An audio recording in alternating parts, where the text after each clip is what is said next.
ఒక చిన్న పట్టణంలో సీత అనే యువతి తన చిన్న కొడుకు అరుణ్తో ఉండేది. భర్తను చిన్న వయసులోనే కోల్పోయింది. అరుణ్ ఒక్కరే ఆమె ప్రపంచం. అరుణ్ చిన్నప్పటినుంచి హృదయ సంబంధమైన వ్యాధితో బాధపడేవాడు. వైద్యులు ఖరీదైన శస్త్రచికిత్స అవసరం అని చెప్పారు. సీత కళ్లలో కన్నీళ్లు, కాని మనసులో సంకల్పం, ఏమైనా జరుగుతుందిలే, నా బిడ్డను బతికిస్తాను. సీత ఒక ఫ్యాక్టరీలో పని మొదలుపెట్టింది. పగలు షిఫ్ట్లో కష్టపడి రాత్రి అదనపు షిఫ్ట్ కూడా చేసింది.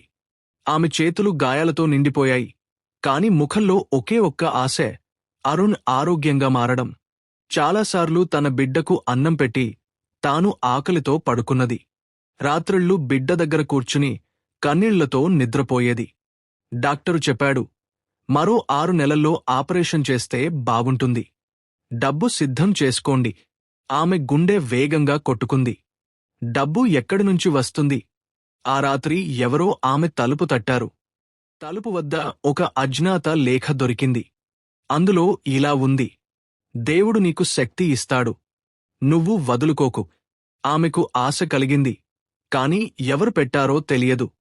రోజూ రాత్రింబవళ్లు పనిచేయడంతో సీత శరీరం బలహీనపడింది.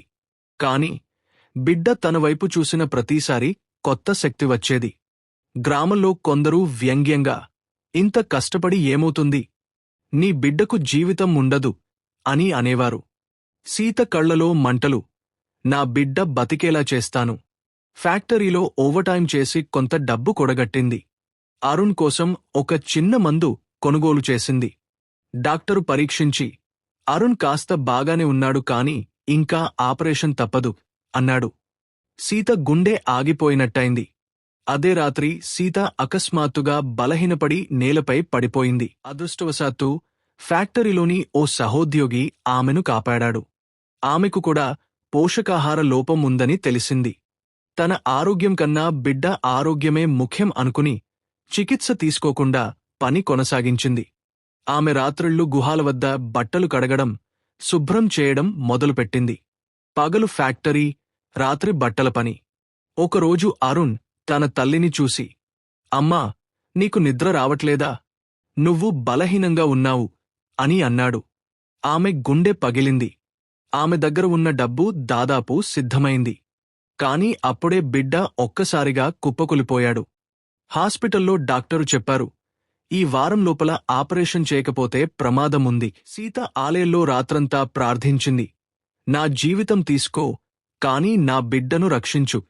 ఆమె ప్రేర్ చేసిన తర్వాతే ఆ రహస్య లేఖ వేసిన వ్యక్తి బయటపడ్డాడు. అతను ఫ్యాక్టరీ యజమాని. సీత కష్టాన్ని చూసి సహాయం చేయాలని నిర్ణయించాడు.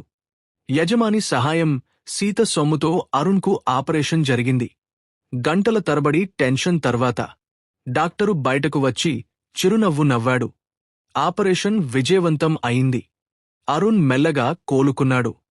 మొదటిసారి అతను హాయిగా నిద్రపోతున్న చూసి సీత కన్నీళ్లు పెట్టుకుంది.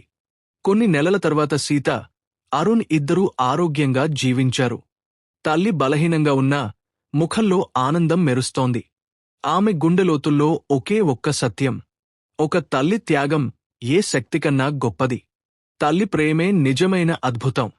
చివరి సందేశం: తల్లి ప్రేమ, త్యాగం ఎప్పటికీ ఓడిపోదు. Subscribe now!